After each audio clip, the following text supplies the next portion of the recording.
Hello everyone. तो कैसे हैं आप लोग? आई होप आप सभी लोग बढ़िया दमदार एंड मजेदार होंगे। तो guys, SSC MTS 9 October first shift GK GS के क्वेश्चंस आज हम देखने जा रहे हैं। तो बिना किसी देरी के हम अपने क्वेश्चंस को फटाफट से देखते हैं। तो गाइस, जो हमारा पहला क्वेश्चन है वो 1983 के वर्ल्ड कप में भारत की कप्तानी किसने की थी? तो जो हमारा इसका आंसर हो जाएगा वो हो जाएगा कपिल देव। अब इसके बारे में हल्का से और हम समझ लेते हैं। ये देखिए लिखा हुआ है कपिल देव। कपिल देव ने 1983 में भारत की कप्तानी करते हुए वेस्ट इंडीज को हराकर पहली बार वर्ल्ड कप जीता था। हमारा दूसरा क्वेश्चन है क्रिकेट माँ स्टाइल पुस्तक के लेखक कौन हैं? तो फटाफट से हम ये भी देखते हैं। जो इसके लेखक हैं वो हमारे हैं कपिल देव जी। ओके, क्रिकेट माँ स्टाइल पुस्तक कपिल देव द्वारा लिखी गई, जो भारतीय क्रिकेट के महान कप्तानों में से एक थे, क्योंकि कपिल देव यार बहुत तगड़े क्रिकेटर थे। और ये देखिए, ये हमारा तीसरा क्वेश्चन, कुतुम्बुरी देवी किस राज्य से हैं? कुतुम्बुरी देवी किस राज्य से हैं? तो वो हमारी हैं मणिपुर से। मणिपुर से हमारी कुतुम्बुरी देवी हैं। इसके बारे में हल्का और आगे जान लेंगे। कुतुम्बुरी देवी मणिपुर राज्य की पारंपरिक लोक गायिका हैं, जो मुख्यतः मणिपुरी लोक संगीत गाती हैं। तो गाइस, जो हमारा चौथा क्वेश्चन है वह 2024 में इंटर कॉन्टिनेंटल कप किस टीम ने जीता था? तो हमारी सीरिया ने। ओके, इसके बारे में हल्का और जानते हैं। सीरिया सीरिया ने 9 सितंबर 2024 को भारत को 3-0 से हराकर इंटर कॉन्टिनेंटल कप जीता था। तो गाइस, ये देखिए हमारा पांचवा क्वेश्चन है पंडित भीमसेन जोशी किस संगीत घराने से ताल्लुक रखते? तो हमारे पंडित भीमसेन जी किराना घराना। ओके, किराना घराना से ताल्लुक रखते थे। इसके बारे में हल्का और समझते हैं। किराना घराना, पंडित भीमसेन जोशी हिंदुस्तान शास्त्रीय संगीत के महान गायक थे और वे किराना घराना से ताल्लुक रखते थे। इसलिए हमारा छठा प्रश्न है संघ लोक सेवा आयोग यूपीएससी का गठन किस अनुच्छेद के तहत हुआ? तो वो हमारा हुआ था 315 के तहत। और ये देखिएगा, इसी हमारा इंग्लिश का क्वेश्चन है what is the antonym of persist? इसका जो परसिस्ट है इसका एंटोनियम का होगा, ये होगा क्विट। ओके, और अब हम बात करते हैं भारत में सबसे अधिक गेहूं उत्पादन कौन से राज्य में होता है? ये यार आपको पता ही होगा, है स्कूल से पढ़ते हुए आ रहे हैं हम लोग। तो भारत में सबसे अधिक गेहूं उत्पादन कौन से राज्य में होता है? तो वो होता है यूपी में, अपने उत्तर प्रदेश में। और गाइस, जो हमारा पंजाब है, तो पंजाब गेहूं उत्पादन में एक प्रमुख राज्य है, लेकिन उत्तर प्रदेश से कम उत्पादन करता है। और अपना हम आ जाते हैं उत्तर प्रदेश में। तो उत्तर प्रदेश भारत का सबसे अधिक गेहूं उत्पादक राज्य है, जो देश के कुल गेहूं उत्पादन का सबसे बड़ा हिस्सा प्रदान करता है। अब हम बात करते हैं अपने मध्य प्रदेश की। तो मध्य प्रदेश यह भी गेहूं का उत्पादन में मतलब महत्वपूर्ण है, ये भी गेहूं उत्पादन में महत्वपूर्ण है, लेकिन उत्तर प्रदेश और पंजाब के बाद आता है। अब बात करते हैं अपने हरियाणा की। यह गेहूं का एक महत्वपूर्ण उत्पादक है, लेकिन उत्तर प्रदेश की तुलना में उत्पादन कम करता है।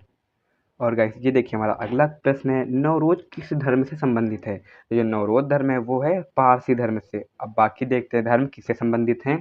तो ये देखिए हिंदू धर्म। हिंदू धर्म, इससे कई त्योहार मनाए जाते हैं, इसमें कई त्योहार मनाए जाते हैं, लेकिन नवरोज इसका हिस्सा नहीं है। जैन धर्म, जैन धर्म में भी कई सारे त्योहार मनाए जाते हैं, लेकिन नवरोज इसका भी हिस्सा नहीं है। अब आते हैं अपने पारसी धर्म पर। तो पारसी धर्म में यह नववर्ष का त्योहार है, जिसे जोरास्ट्रियन धर्म के अनुयायी मानते हैं, मतलब कि पारसी धर्म वाले मानते हैं। अब बात करते हैं अपने बौद्ध धर्म की।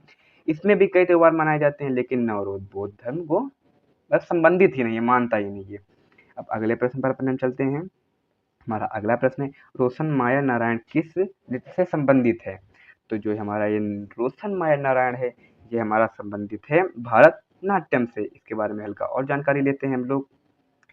अब देखिए, जो कथक हैं, ओडिसी हैं, भरतनाट्यम, मणिपुर, इनके बारे में और आपको जानकारी दे रहे हैं, लेकिन आपको मैं पहले बता दे रहा हूँ, जो हमारा ये यूट्यूब चैनल है, जो आप वीडियो देख रहे हैं, हमारे चैनल पर बहुत ही अच्छे से आपको एक्सप्लेन किया जाता है। तो हमारे चैनल को आप नहीं छोड़िएगा और अच्छे से ज़्यादा लाइक कीजिएगा। तो देखिए, जो हमारा कथक है यह उत्तर भारत का एक प्रमुख शास्त्रीय नृत्य है, लेकिन रोशन माया नारायण से संबंधित नहीं है। ओडिसी, यह ओडिशा ओडिशा का शास्त्रीय नृत्य है, लेकिन रोशन माया का इससे संबंधित नहीं है। देखिए, जो ओडिसी नृत्य है ओडिशा से कंटेक्ट हो रहा था, तो जान जाइए कि ओडिशा से है। और आगे हम अपना देखते हैं भारतनाट्यम। जो हमारा भारतनाट्यम है यह दक्षिण भारतीय नृत्य शैली है, जिसमें रोशन माया नारायण से विशेष प्रशिक्षण प्राप्त किया जाता है। जो हमारा रोशन माया नृत्य है वो भारतनाट्यम है। अब हम बात करते हैं अपने मणिपुर की। हमारा मणिपुर है, यह मणिपुर राज्य का शास्त्रीय नृत्य है, जो रोशन माया नारायण से संबंधित नहीं है। ओके, तो जो इसका हमारा जो आंसर था वो हमारा था भारतनाट्यम। ओके, अब चलते अपने हम अगले प्रश्न के ऊपर। ये देखिए हमारा अगला प्रश्न है, मोती मस्जिद का निर्माण किसने कराया? ऑब्वियसली किसी मतलब जो मुस्लिम होगा वही इसने कराया होगा, क्योंकि मोती मस्जिद लिखा हुआ है।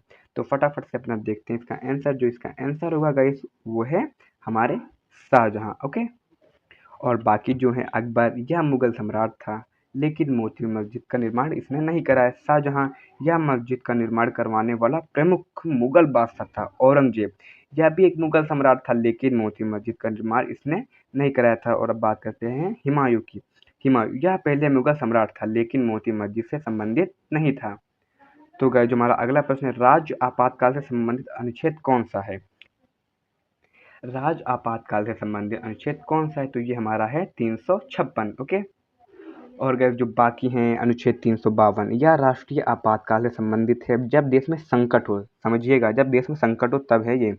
अनुच्छेद 356, यह राज्य आपातकाल राष्ट्रपति शासन से संबंधित है जब किसी राज्य में संवैधानिक तंत्र विफल हो जाता है।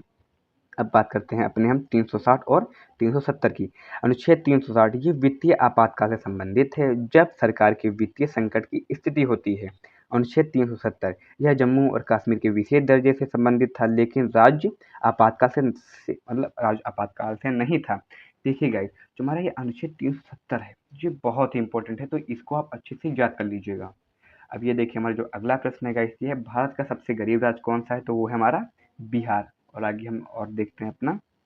बिहार तो हमारा हो गया सबसे गरीब। और जो हमारा ये उत्तर प्रदेश ये जनसंख्या के हिसाब से सबसे बड़ा है, लेकिन गरीब राज्य नहीं है। बिहार यह सबसे गरीब राज्य है जहाँ प्रति व्यक्ति आय मानव विकास सूचकांक से कम है।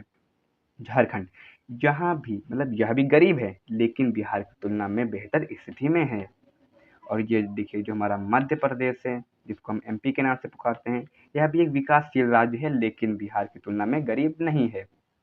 और ये देखिए गाइस, भारत का सबसे अमीर राज्य कौन सा है? हमारा अगला प्रश्न है, भारत का अमीर राज्य कौन सा है? और इससे पहले गरीब राज्य। आप लोग कमेंट कीजिए कौन सा हमारा जो है भारत का सबसे अमीर राज्य है। बट मैं बता दे रहा हूँ, महाराष्ट्र हमारा जो है वो भारत का सबसे अमीर राज्य है। इसके बारे में हल्का से और हम एक्सप्लेन कर दे रहे हैं आपको। एक्सप्लेनेशन आपके लिए। देखिए उत्तर प्रदेश यह सबसे अधिक जनसंख्या वाला राज्य है, आपको पता है। महाराष्ट्र यह सबसे अमीर राज्य है, विशेष रूप से मुंबई के कारण। जो वित्तीय केंद्र जो मुंबई सिटी है, इसको फिल्म सिटी भी कहा जाता है, जहाँ पर बहुत सारे सेलिब्रिटी होते हैं, इसलिए इतना फेमस है। अब बाकी अपनी बात कर लेते हैं हम तमिलनाडु की। यह भी समृद्ध है, लेकिन महाराष्ट्र से पीछे ही है। कर्नाटक यह आईटी क्षेत्र के लिए प्रसिद्ध है, लेकिन महाराष्ट्र की तुलना में अमीर है। देखिए जो कर्नाटक है वो आईटी क्षेत्र के लिए बहुत ही प्रसिद्ध है। और ये देखिए जो हमारा अगला प्रश्न है, वो हमारा अगला प्रश्न है, लद्दाख में औसत वार्षिक वर्षा कितनी होती है? तो इसका जो हमारा आंसर है ये 100 से 200 मिलीमीटर। ओके, अब बात करते हैं हम अपने अगले प्रश्न की। नैना देवी किससे संबंधित है? जो नैना देवी है वो देखिए भगवान विष्णु से संबंधित होगी नहीं, भगवान शिव से संबंधित होगी नहीं, मतलब देवी है, मतलब कि देवी दुर्गा। ओके, इसके बारे में हल्का हम और आपको बता दे रहे हैं। देखिए भगवान विष्णु श्री कृष्ण के अवतार या संरक्षण, मतलब ये जो है संरक्षण के देवता हैं, लेकिन नैना देवी से संबंधित नहीं है। देवी दुर्गा, नैना देवी को देवी दुर्गा का अवतार माना जाता है और उन्हें शक्ति के रूप में पूजा जाता है। भगवान शिव ये विनाशक देवता हैं, जो कहते हैं ना कि इनकी तीसरी आंखें खुली तो ये मतलब सब पूरा ब्रह्मांड विनाश हो जाएगा। तो ये देखिए विनाशक देवता हैं, लेकिन नैना देवी से संबंधित ये भी नहीं है। और ये देखिए हमारे भगवान गणेश, यह बुद्धि और समृद्धि के देवता हैं, लेकिन नैना देवी से इनका भी संबंध नहीं है। अब चलते हैं हम अपने अगले प्रश्न की ओर। हमारा अगला प्रश्न है, जैन धर्म कृषि को लेकर क्या मानता है? जो जैन धर्म है वो कृषि को लेकर क्या मानता है? तो इसका जो गाइस सही आंसर होगा वो होगा कृषि को जिम्मेदारी से करना चाहिए। ओके, तो गाइस जो हमारा ये प्रश्न था वो आखिरी प्रश्न था। तो आई होप आपको मेरा वीडियो अच्छा लगा होगा। अगर अच्छा लगा है तो हमारे इस वीडियो पर लाइक कीजिए, कमेंट कीजिए एंड ज़्यादा से ज़्यादा शेयर कीजिए। तो मिलते हैं इसी तरीके की अगली वीडियो पर। धन्यवाद, जय हिंद, वंदे मातरम दोस्तों।